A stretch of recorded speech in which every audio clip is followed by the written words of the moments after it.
the other May. I came home to find myself sitting on the couch. I pause at the door, heart pounding in my chest as I struggled to comprehend the scene unfolding before me.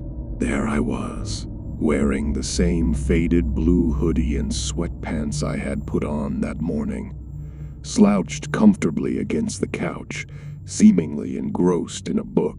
The light from the lamp cast a warm glow around me, but the warmth in my chest quickly turned to icy dread. My mind raced. I had just gone out for groceries. There was no way I could have gotten home before myself. I crept forward, every step heavy with confusion and fear.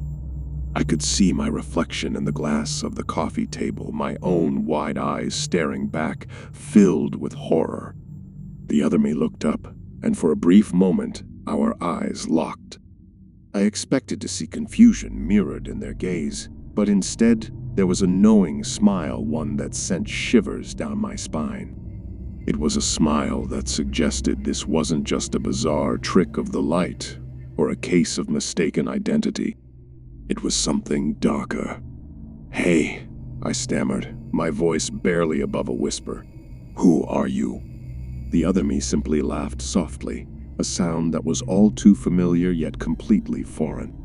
"You really should have stayed out longer," they said, their tone dripping with a mixture of amusement and condescension. "You're not supposed to be back yet." "Not supposed to be back," I echoed, a cold knot forming in my stomach. "What are you talking about?" Without breaking eye contact, the other me leaned forward and set the book down on the table, revealing a picture tucked inside the pages. It was a photo of me standing in front of the very house I lived in, taken from across the street, but I had no memory of ever posing for it. "See? There's a whole world out there that you don't know about," they said, leaning back and stretching their arms. "I've been having so much fun." As I stood frozen, confusion quickly turned to anger. "You're not me. You can't be me," I shouted, my voice shaking with disbelief. "Oh, but I am," the other me replied, their smile widening. "I'm everything you wish you could be.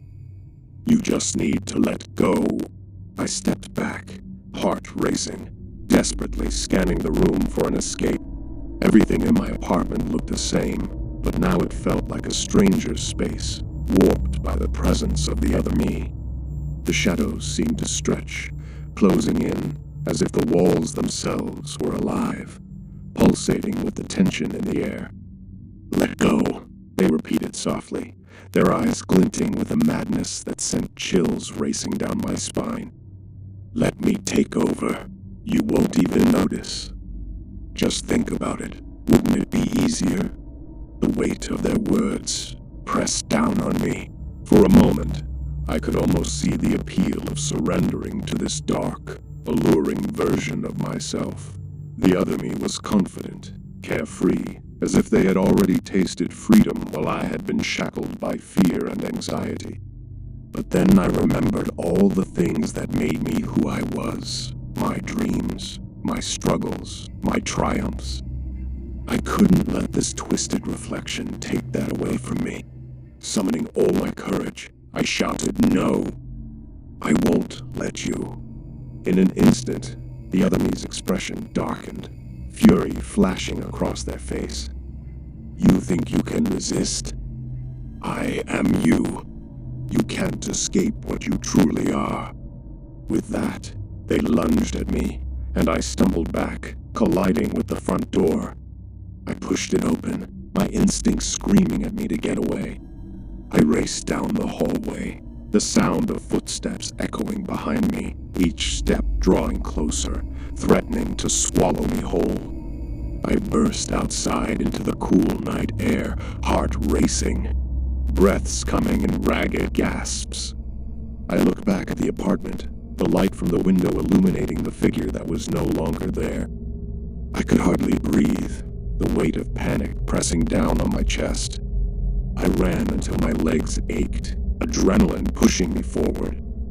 I didn't stop until I reached the safety of the nearest streetlight, casting a circle of light in the dark. That night, I learned the terrifying truth. I couldn't go home again, because home was no longer a safe place. The other me was still there, waiting for the perfect moment to take control.